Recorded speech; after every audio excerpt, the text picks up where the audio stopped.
Hey y'all, it's Tiffany Johnson with Tiffany Johnson Creative, and today I've got a mixed media art journaling page to create for you. I'm doing mine in my interleaved journaling Bible that's got this great blank page on the other side of the text so I can create over there because this page is inspired actually by Isaiah 6, verse 5, which is where I'm turned to. So I've got some collage paper and a few other things I'll talk about in a second. This is going to be kind of a grungy page. What was inspired this was I heard a sermon and it was based on the idea that you don't get the wow of worship without the woe. And Isaiah 6 says, "Woe is me, for I am lost. I am a man of unclean lips. I dwell in the midst of a people of unclean lips, for my eyes have seen the King, the Lord of hosts." So, since that's really a sense of repentance, and he's talking about how unworthy he is, I'm going with a very earthy, grungy, distressed type of background for this. So I've got a brown paper bag, I've got some other torn collage paper, some matte gel medium to stick it all down with. You can totally use a glue stick or whatever you have that works. I've got some white gesso and a couple of plastic palette knives and a piece of charcoal. You could use a black pastel, charcoal pencil, anything along those lines would work for this as well. And I've got a wax paper piece behind my page, which is really important anytime you're doing journaling in any sort of book, sketchbook, or anything like that to make sure your pages don't get glued or stuck together. So I'm going to fast forward this a little bit as I'm doing it. I'm basically tearing out my collage pieces into some irregular shapes. Not a lot of rhyme or reason here, just that I want a variety of sizes, shapes, and texture. And as I glue them down with a matte gel medium, you don't want to be stingy or precious as you're putting that adhesive down on the bottom. You want to make sure that page is fully coated underneath the paper. That way you don't get bubbles or air pockets, which would make them lift up later. I'm using a silicone spreader to put them down and going over the tops with a coat of the same medium. That way it's nice and sealed in and also helps me prevent any wrinkles or air bubbles. You could also use a paintbrush or an old gift card or something like that to spread these out and go over the top of them. Whatever works for you, whatever you have on hand, you can totally make this work. This is our bottom layer, so I'm not putting a lot of time into deciding where these go. I do like to try and spread things out so that I have lots of variety in where the colors and shapes land, and I don't have anything that looks too geometric or lined up. We want this to look a little more haphazard, but this is the bottom layer, so not a lot of it's going to show in the end, which is funny because a lot of times people don't realize why you put the bottom layer down if a lot of it doesn't show. But it's those little bits and pieces that peek out that make all the world of difference. And then all those torn edges, even if the papers don't show, the torn edges are going to pick up the next layers and give us extra added texture and dimension to our page. So now I've got my white gesso and a plastic palette knife. You can get these at the Dollar Tree if you don't have them, but again, you could use a plastic card or even a stiff piece of cardboard in place of this. Okay, and if you don't have white gesso, you could use a craft paint or a thinned out white acrylic paint. Basically, we want it to be semi-transparent, and the gesso does have a nice matte finish and gives us a nice kind of gritty texture to put our next layers on top of. Now, I'm not trying to completely cover the page in white, but it does make it more cohesive by spreading it out a bit, and it gives it another fun texture, almost like a little stucco effect. Now you'll see I get a little carried away, so I'll come back when I'm done and try and blot a little bit of this out. You see there I'm spraying a little bit of water to dab some out. That doesn't work out so well. And a little bit of that matte medium apparently wasn't dry because it pulled up a piece of paper, but no problem. However, a little bit of rubbing alcohol will pull up acrylic paint in some fun ways, giving it a little distressed look. And so that works for gesso as well. I keep that in a spray bottle and I just spritzed a little bit on and I'm dabbing it with my paper towel. Again, not trying to remove what I just did, just trying to add some added texture and change things up a little bit so it doesn't look too white in certain spots. Making sure my page isn't stuck down there. Thanks to that wax paper, I'm good to go.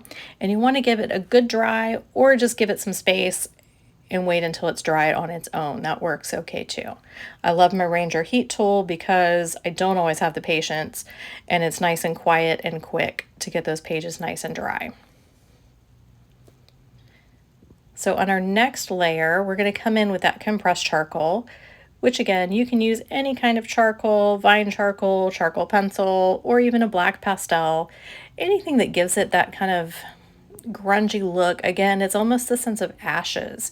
In the Old Testament, when people talked about repentance or talked about mourning, which is the sense of that word woe, they would dress in sackcloth and ashes. So that's really the inspiration for the color theme on this, is that very earthy feel of someone who's in mourning, or who's repenting. So again, you see how fun that charcoal is picking up those little, where those torn edges are, they pick up a little bit more, and you can see now where even if you can't see the prints on some of those papers, you can see where it's developing a lot of texture and depth from where they've been that you wouldn't get if you just put that on a flat piece of paper. Okay, so I'm going to continue rubbing around. Again, I'm using that flat side, which is what I like about that compressed charcoal block. Rubbing it with my fingers. You could totally use a paper towel. You could wear gloves. Whatever you're comfortable with is totally fine. Again, the charcoal comes right off, so you can just wash your hands or use a baby wipe after. And I'm thinking that background is looking absolutely earthy and gorgeous. And all that contrast that's popping up by adding that black is making the lighter colors stand out and picking up again those lines and those shapes. So that's where you don't want everything in your collage to be really geometric, because this gives us a nice kind of organic flow in the background. And you see I'm going around the edge there, just adding a little bit more black. That's always a nice feel in anything you do, to give it more of like a vignette feeling, to rub that black around. All right, so now I'm going to add my lettering. So I've got a Posca paint pen. That is my bigger black one. It's a 5M with a bullet-shaped nib. Posca paint pens work really well for me. If I need to, I might drop down to the finer tip for some of the smaller words, but I think this one will work for everything. So you could totally map out how you're going to do your lettering. Graph paper is a great way if you want to plan things out really specifically. I'm typically not really patient for that. So I take my chances, but I do usually start kind of in the middle or with one of my biggest words and go around from there. And that way I'm less likely to run off the page or have to squish a bunch of letters at the end when I'm done. So I'm starting with the word wow, because that is a big part of this message that the page is responding to. If you remember, we said you don't get the wow of worship without the woe. And I think that's just such a beautiful reminder that as we recognize how big and holy and pure and amazing God is, we put ourselves in a proper perspective. We realize our shortcomings, and we realize that we can't do this thing called life without Him. We certainly can't do it well. And the fact that He is so much better than we are, so much bigger than we are, and so pure and holy, and yet He loves us so much that He sent His Son to save us. He loves us so much that He watches over us, He listens to us, He provides for us and takes care of us. That's where the wow comes in, right? That's the purpose even of the 10 Commandments farther back in the Old Testament.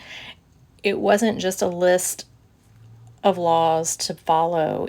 It was the point that we could never live up to them. We could never completely follow those laws purely in our hearts, in our actions, and that because of that, we know we need a Savior. So I'm taking my gold Uniball Signo gel pen and realizing that my letters are not quite dry. So I'm going to dry those real quick first. And then I'm going to take that gold gel pen and just add some highlights on the word wow, because I really do want to focus mostly on that word. And of course, wow is a much more bright word than woe. But we need them both for that important contrast and that important reminder of who we are versus who He is, so that we can greatly appreciate even more what He does, so that we can worship Him, which gives Him the glory, which shows He is worthy, which is our reminder that we need Him so much and He loves us so much that He's always there for us. All right, so I hope this inspires you and encourages you not only to get in God's Word, also to get in your creative flow. Again, you can't mess this up. It's super fun. Get a little messy.